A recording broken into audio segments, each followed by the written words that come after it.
ایک مکمل ضابطہ حیات کے طور پر اسلام نے جامع عبادات کے طریقے سکھائے، ایمانیات کے اجزاء اور ایمان کے جتنے ایلیمنٹس ہیں ان سے آگاہ کیا کہ ہمارے مضبوط عقائد اور اعمال میں استقامت ہو۔ وہاں پر اسلام کی ایک خوبصورتی یہ ہے کہ اس نے آئلی زندگی، گھریلو زندگی جو ہماری ہے، قرآن عزیز نے بہت سارے مقامات پر اس میں ہمیں ہدایات ارشاد فرمائی، لیکن انفارچونیٹلی وہ قرآنی ہدایات اور نبی کریم علیہ السلام کی اپنی آئلی زندگی کی خوبیاں اپنی جگہ، لیکن جب ہم آج کے اپنے مسلمان معاشروں پر نظر دوڑاتے ہیں تو جہاں پر اور بہت سارے خرابیاں اور بہت ساری بے عملیاں ہیں، ان میں سے ایک یہ ہے کہ گھریلو زندگی الجھنوں کا شکار ہے۔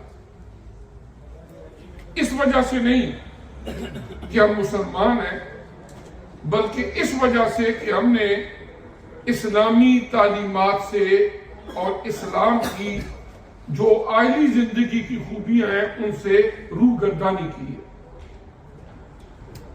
اللہ تبارک و تعالی نے سورہ النساء، اس کی پہلی آیت کریمہ ہے، اس میں ارشاد فرمایا کہ یا ایھا الناس اتقوا ربکم الذی خلقکم من نفس واحدہ، کہ اے بنی نوع انسان اللہ کا تقوی اختیار کرو، پرہیزگاری اختیار کرو۔ وہ اللہ جس نے تمہیں ایک جان سے پیدا کیا، پھر اس کے بعد فرمایا کہ یا ایھا الناس اتقوا ربکم الذی خلقکم من نفس واحدہ وخلق منہا زوجہا وبث منہما رجالا کثیرا ونساء، اور پھر اس ایک جان سے اللہ تبارک و تعالی نے اس کا جوڑا بنایا، اور پھر اس کے بعد اس زمین کے اوپر مردوں کو، عورتوں کو پھیلا دیا۔ اس طرح جب حضرت آدم علیہ السلام اللہ نے اس کی تخلیق فرمائی تو دنیا کے اندر ہمارے بے شمار رشتے، اگر ان رشتوں کی ہم فہرست بنائیں، مثال کے طور پر والدین ہیں، ان کے آگے بیٹیاں ہیں، بیٹے ہیں، پوتے ہیں، پوتیاں ہیں، ماموں، خالہ، چچا، انگنت رشتے بنتے ہیں، لیکن پہلا رشتہ جس کو قرآن پاک ذکر کر رہا ہے، اللہ تبارک و تعالیٰ نے تخلیق آدم علیہ السلام کے بعد جو پہلا رشتہ بنایا وہ ہسبینڈ وائف کا رشتہ، کہ حضرت آدم علیہ السلام کی تخلیق ہوئی، فرشتوں نے آگ، پانی، مٹی، ہوا، جس طرح اللہ کریم نے حکم دیا، یہ اجزاء اکٹھے کر کے پھر ایک صورت بنائی، مٹی کو گوندھ کے جس طرح اللہ کا حکم تھا فرشتوں نے وہ صورت بنا دی۔ اب جب وہ صورت بن گئی، اللہ نے فرمایا وَنَفَخْتُ فِيهِ مِن رُوحِي، اللہ نے اس میں روح پھونک دی۔ اب جب روح پھونکی تو وہ ایک چلتا پھرتا، ہنستا کھیلتا، کھاتا پیتا، اپنے سینٹیمنٹس، فیلنگز اپنے اندر رکھنے والا ایک انسان بن گیا، اور وہ تھے حضرت آدم علیہ السلام۔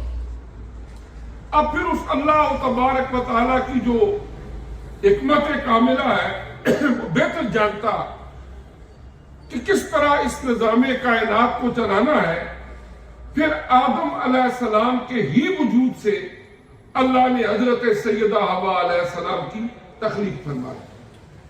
اب یہاں سے انسانی نسل کا آغاز ہو گیا۔ بعد انہی کو اللہ کریم نے ہسبینڈ اور وائف کا درجہ بھی دے دیا. پھر اس کے بعد اللہ تعالیٰ نے انہیں اولاد دی. پھر آگے جو ان کی اولاد آئی ان کو بھی آگے نکاح کرنے کا حکم دیا.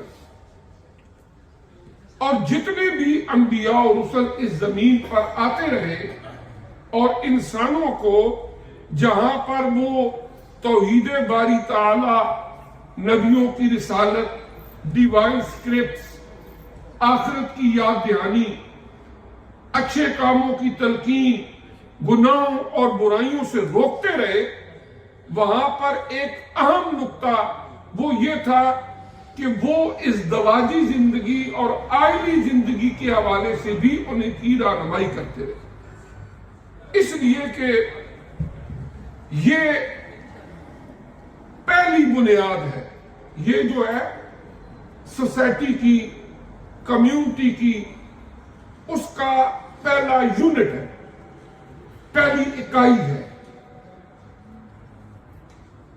آپ دیکھتے ہیں کہ ایک بچہ ہے، وہ جوان ہو گیا ہے، اب جب ہم شادی کر دیتے، وہ ہسبینڈ وائف اپنا گھر بساتے تو ایک نیا گھر وجود میں آتا ہے.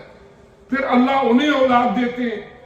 اسی طرح کرتے کراتے مختلف گھروں پر مشتمل ہمارے شہر، گاؤں، ملک اور پورا اس پلانٹ کے اوپر رہنے والے جتنے بھی انسان ہیں ان کا ایک کنبہ بنتا ہے جو حضرت آدم علیہ السلام کی اولاد ہے. اب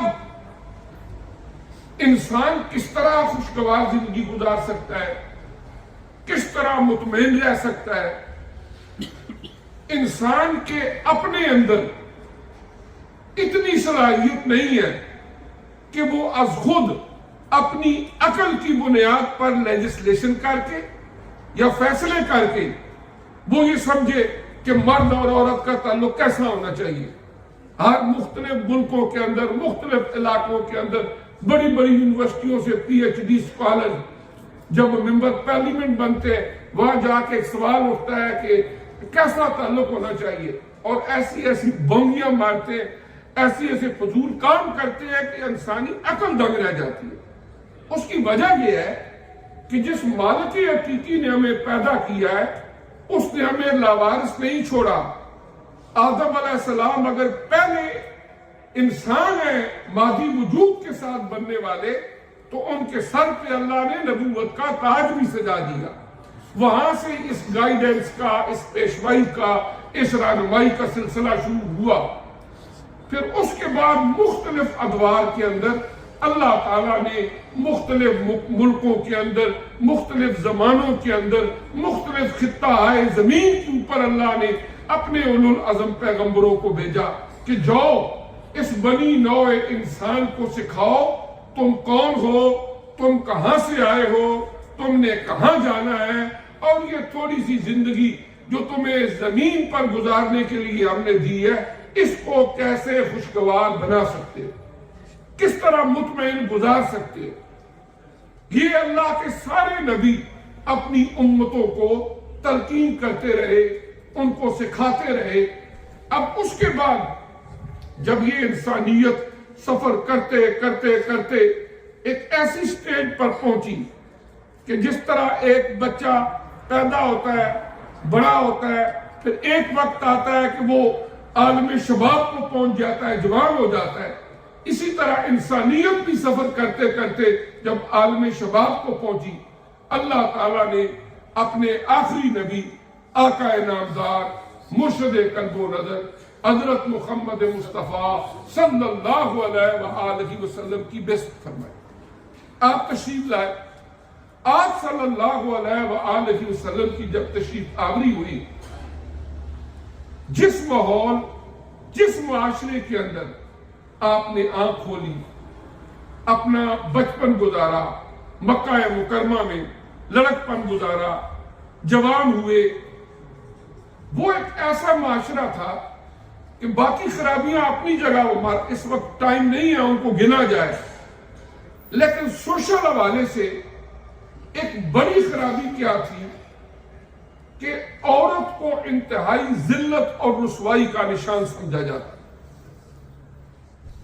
اس کی ایک مثال جو قرآن میں موجود ہے، گھر میں بیٹی پیدا ہو گئی، ایک ماں اس کے دل کے اندر جو اپنی اولاد کے لیے محبت اور ممتا ہوتی ہے وہ ایک یونیورسل ٹروتھ بن چکا ہے کہ ماں اپنے بچوں سے بہت پیار کرتی ہے، بے لوث محبت ہوتی ہے، لیکن اس معاشرتی خرابی نے ماں کے دلوں سے اس ممتا کو بھی نکال کے رکھ دیا، اور جب گھر میں بیٹی پیدا ہوتی تو ماں باپ از خود ایک گڑھا کھودتے، زندہ بچی کو اس گڑھے میں ڈالتے اور اپنے ہاتھوں سے اوپر مٹی ڈال دیتے۔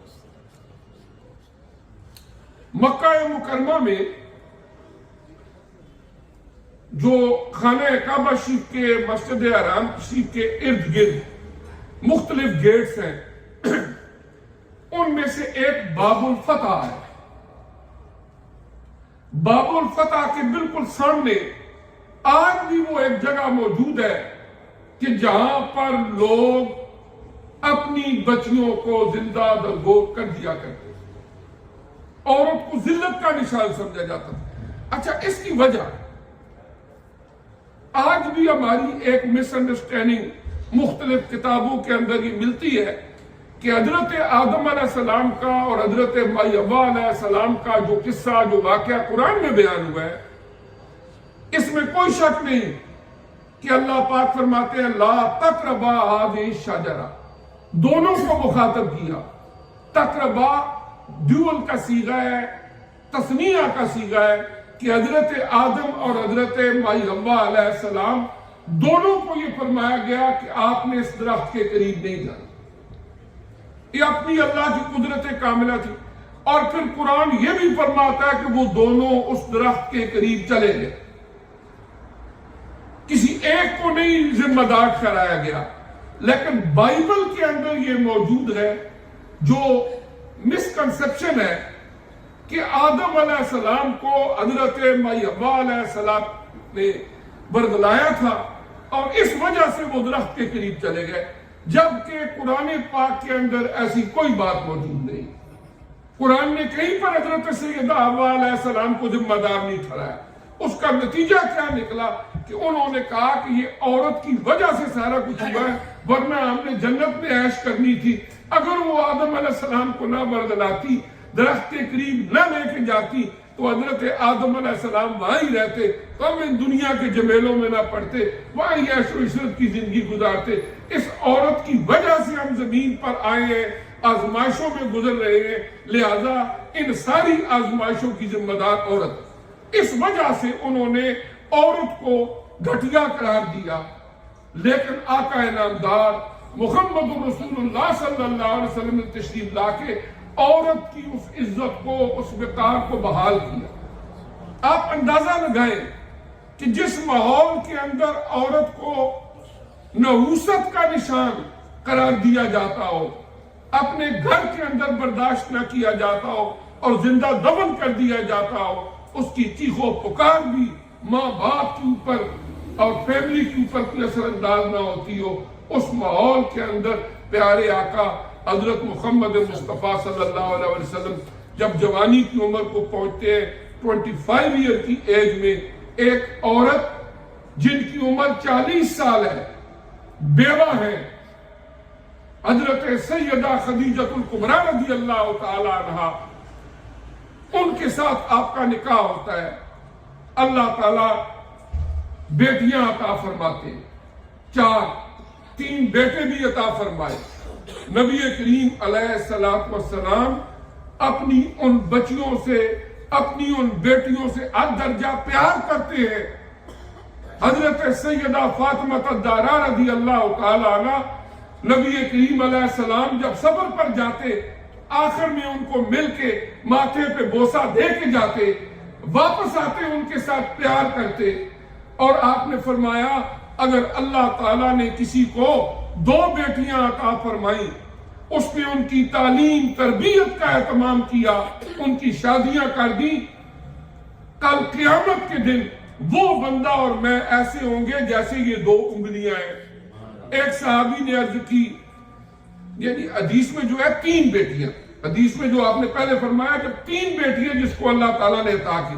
ایک صحابی کھڑے ہوئے کہ یا رسول اللہ صلی اللہ علیہ وسلم کسی کی ہوں ہی 2، تو پھر آپ نے فرمایا وہ بھی میرے ساتھ جنت میں ایسے ہوگا جیسے یہ 2 انگلیاں۔ تو اس کے بعد جو رشتے ہوتے ہیں، ماں کا رشتہ، ایک ایسا ماحول جہاں عورت کو منحوس سمجھا جاتا ہو، آقا انعامدار صلی اللہ علیہ وآلہ وسلم نے فرمایا الجنت تحت اقدام الامہات، ارے تم جنت کو کہاں تلاش کرتے پھرتے ہو، یہ تو تمہارے ماں کے قدموں کے نیچے ہے۔ فرمایا باپ کی ناراضگی اللہ کی ناراضگی ہے، اور باپ کی خوشنودی اللہ کی خوشنودی ہے۔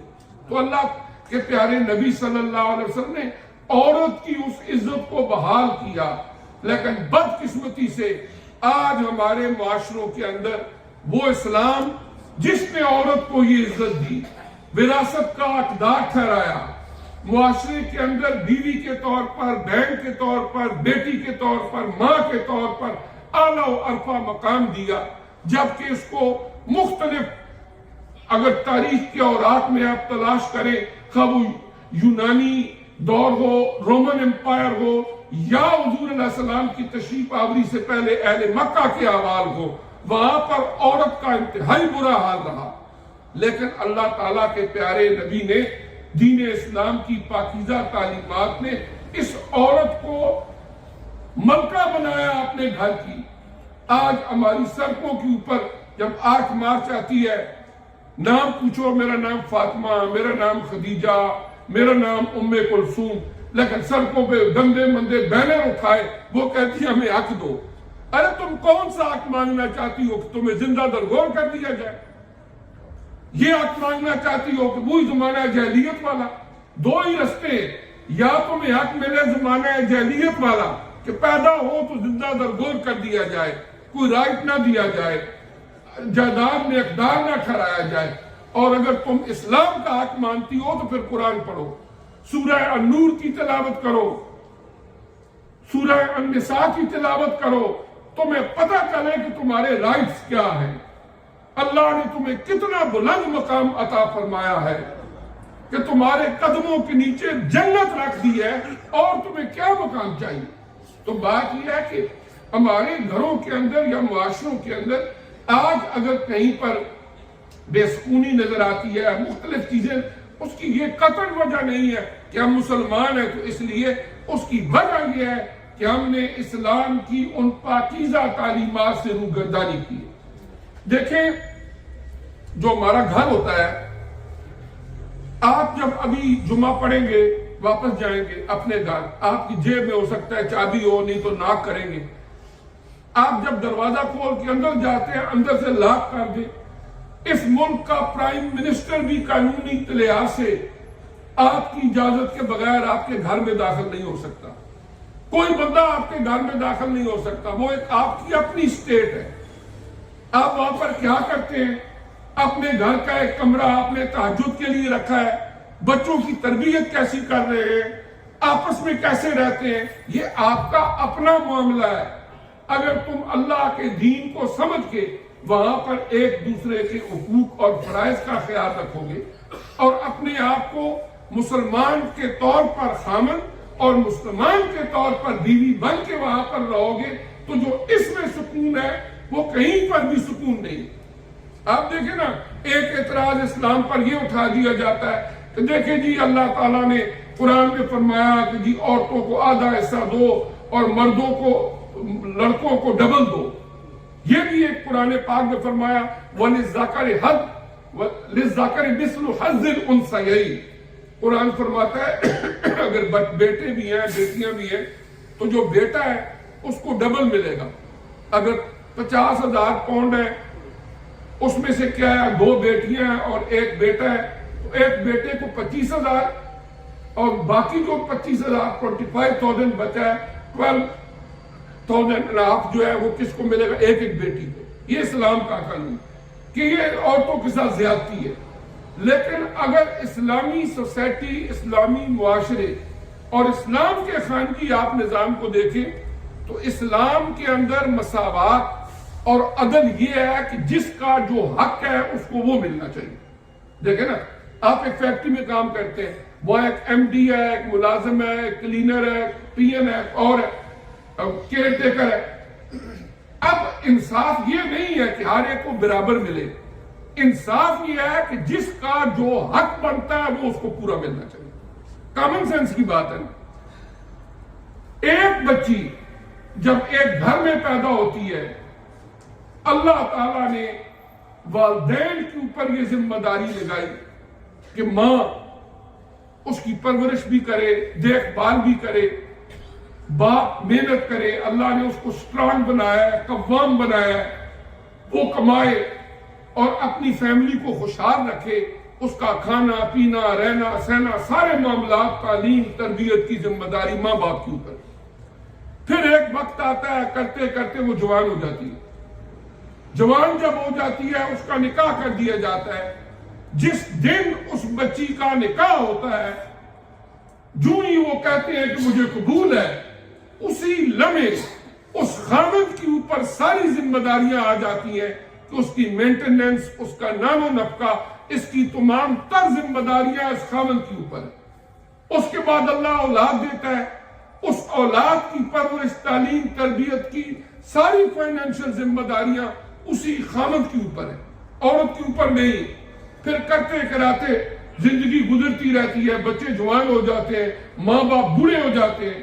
اب جب ماں باپ بوڑھے ہو گئے، بچے جوان ہو گئے، تو جس طرح میں نے پہلے عرض کیا ہے، اب اولاد کو یہ فرمایا کہ تم ماں باپ کی خدمت کرو. یہ ماں کون ہے؟ اس کے پاؤں کے نیچے تمہاری جنت ہے. وہ اپنی جنت تلاش کرتی ہوئے اور سعادت سمجھتے ہوئے اپنی ماں کی خدمت کرتے ہیں. اگر وہ 100 سال کی بھی ہو جائے تو زندگی پیدا ہونے سے لے کر فوت ہونے تک کسی ایک دن بھی اسلامک پوائنٹ آف ویو سے فائنینشل ذمہ داری ایک پینی کی اس کے اوپر نہیں ڈالی گئی. لیکن اس کے باوجود اس کو جائیداد میں سے حصہ دیا گیا. اس کے باوجود اس کو جائیداد میں سے حصہ دیا گیا. اور قرآن پاک میں اللہ پاک نے اولاد کو یہ فرمایا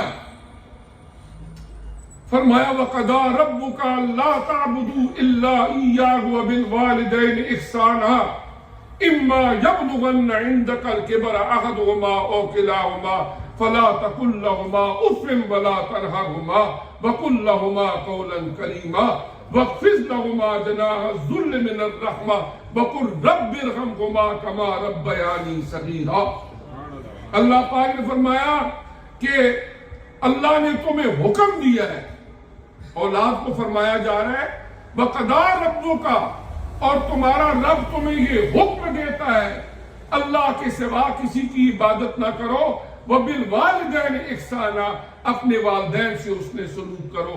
إِمَّا يَبْلُغَنَّ عِندَكَ الْكِبَرَ أَحَدُهُمَا أَوْ كِلَاهُمَا، اگر تمہارے والدین میں سے ایک یا دونوں تمہاری زندگی میں بڑھاپے کی عمر کو پہنچ جاتے، فَلَا تَقُل لَّهُمَا أُفٍّ وَلَا تَنْهَرْهُمَا، کبھی اپنی زبان سے انہیں اف بھی نہ ہو اور کبھی ترش زبان سے مت جھاڑو یا ان کے ساتھ کوئی ایسی بدتمیزی کی بات کرو.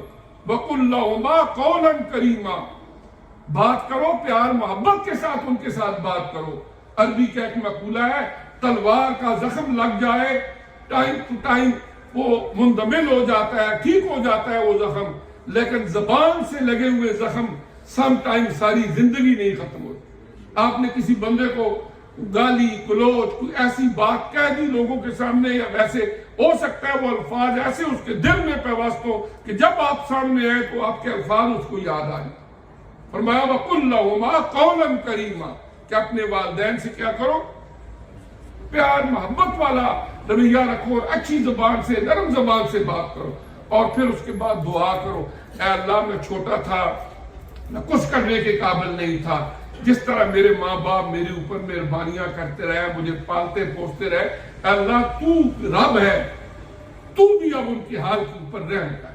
اور ان کے لیے دعا، اس میں ماں بھی ہے، اس میں باپ بھی ہے. تو عرض کرنے کا مقصد یہ ہے کہ اللہ تبارک و تعالیٰ نے آقا علیہ الصلوۃ والسلام کو مبعوث کر کے ہمیں جہاں دیگر ہدایات ارشاد فرمائی، اللہ کی مہربانی سے خوش قسمت ہے اس نے ورنہ پتہ نہیں کہاں بھٹک رہے ہوتے. وہاں پر آئلی زندگی کے اندر جہاں پر اللہ تعالیٰ نے ہمیں ہدایات ارشاد فرمائی ہے ان کا خیال رکھنا یہ ہمارے لیے اس لیے بھی ضروری ہے تاکہ یہ جنت نظیر ہو ہمارے گھر. جنت کیا ہے؟ جہاں خوشیاں ہوں گی، نعمتیں ہوں گی. اور جہنم کیا ہے؟ جہاں پر پریشانیاں ہوں گی، دکھ ہوں گے، ٹینشنیں ہوں گی، اینگزائٹیز ہوں گی. تو وہاں جنت نظیر بنے، نہ کہ جہنم کا منظر پیش کرے. اور میں ایک آخری بات عرض کر کے اجازت چاہتا ہوں کہ یہاں ہم جس ماحول معاشرے کے اندر رہ رہے ہیں، ذاتی طور پر میں نے بہت غور کیا، اتنے انٹیلیجنٹ لوگ کہ اتنے قانون ضابطے سارا کچھ، لیکن عورت مرد کے تعلق میں بے راروی کیوں ہے؟ اس کی ایک وجہ یہ سمجھ آتی ہے ہماری رول ماڈل الحمدللہ نبی کریم علیہ السلام، عورتوں کے لیے رول ماڈل حضور علیہ السلام کی بیٹیاں، آپ کی بیویاں. اسی طرح جو عیسائی مذہب سے تعلق رکھنے والے لوگ ہیں ان کے لیے دو پرسنالٹی جو ہے وہ رول ماڈل ہے، جیسس اینڈ میری، حضرت عیسیٰ علیہ السلام اور حضرت سیدہ مریم علیہ السلام. دونوں کی لائف ہسٹری قرآن میں موجود ہے، بائبل میں بھی موجود ہے. حضرت عیسیٰ علیہ السلام نے کوئی شادی نہیں کی. 33 ایئر کی ایج میں جب ان کو قتل کرنے کا ارادہ کیا، اللہ نے آسمانوں پر اٹھا لیا. حضرت مریم علیہ السلام نے کوئی شادی نہیں کی. جب وہ جوان ہوئی، حضرت جبریل علیہ السلام آئے، پھونک ماری، اللہ نے ان کو بیٹا عطا فرما دیا، حضرت عیسیٰ علیہ السلام. لیکن ان کی کوئی شادی ثابت نہیں. تو چونکہ وہاں پر شادی کا، نکاح کا کنسپٹ نظر نہیں آتا، اس لیے شاید کو رول ماڈل پراپرلی ان کے سامنے نہ ہونے کی وجہ سے وہ بے راروی کا شکار. لیکن الحمدللہ ثم الحمدللہ ہمارے پیارے آقا صلی اللہ علیہ وسلم نے فرمایا النکاح من سنتی ومن رغب عن سنتی فلیس منی، کہ نکاح کرنا میری سنت ہے، جو اس سے اوائڈ کرتا ہے اس کا میرے